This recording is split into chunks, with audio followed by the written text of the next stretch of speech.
Back now to our top story last hour. Some remarks from President Obama getting attention today as he talked about Vietnamese communist dictator Ho Chi Minh, the revolutionary leader who inspired forces responsible for nearly 60,000 American deaths.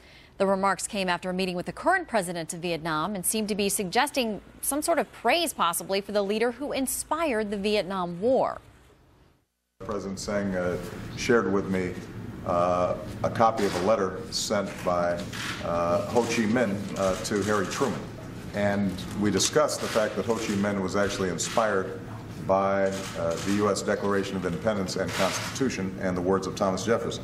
Ho Chi Minh talks about his interest in cooperation with the United States, and President Sang indicated that even if it's 67 years later, it's good that we're still making progress.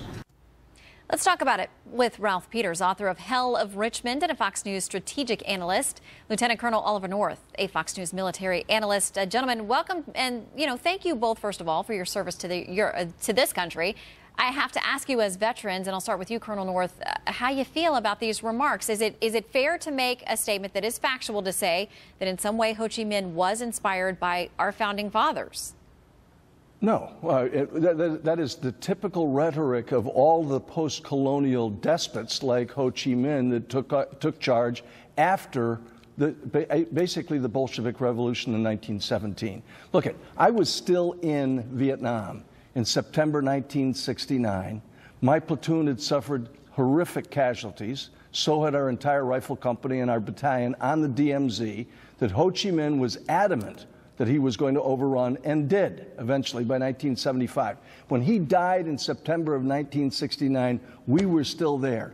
It comes as a shock to those of us who served there, the families who lost 58,300 Americans, that anything Ho Chi Minh would have done was inspired by Thomas Jefferson. They all quoted our Constitution, they all quoted our Declaration of Independence, and they were all ultimately despots, the kinds of tyrants that Jefferson warned against. All right, Colonel Peters, your reaction? Well, I certainly defer to Colonel North's superior service, far greater than mine, and I agree with what he said. However, Shannon, when you're dealing with the Obama administration, you have to differentiate between stupid and evil. Obama taking the bait from the Vietnamese president and comparing Ho Chi Minh and Thomas Jefferson, that was stupid. Apparently, Joe Biden's contagious.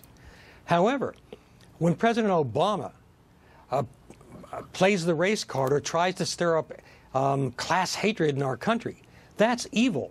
And I'm concerned when we get suckered in by these soundbite issues, despite the real insult to both veterans and Vietnamese Americans.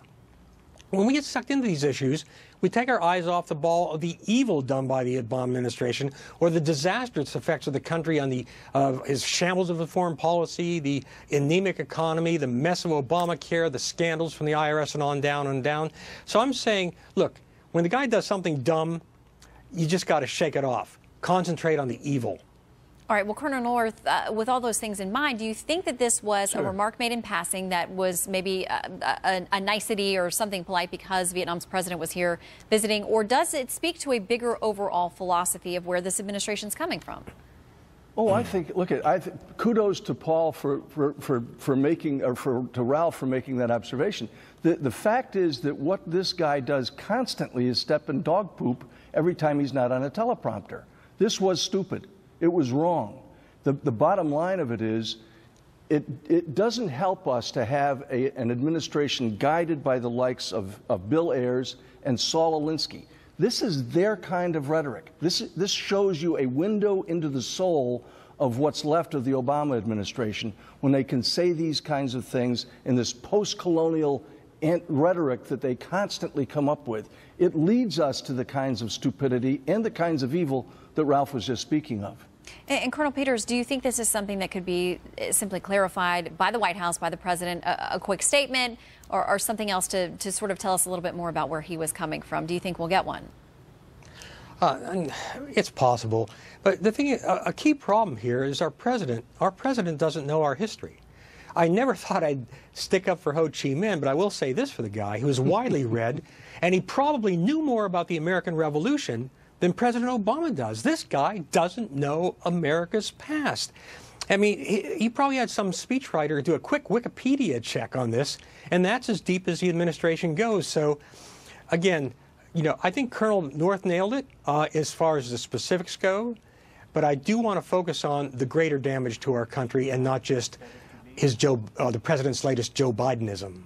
All right, and Colonel North, I'll ask you and leave you with this last thing here. Our own Chris Direwalt, who heads up Power Play and heads our digital politics effort, in writing about this morning, he said, you know, maybe he was just trying to flatter his guest, and he was obviously eager to show that, you know, we've come a long way. There has been progress.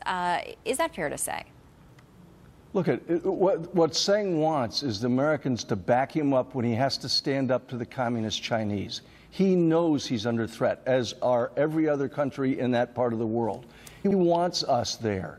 I've been back there twice now since 1993.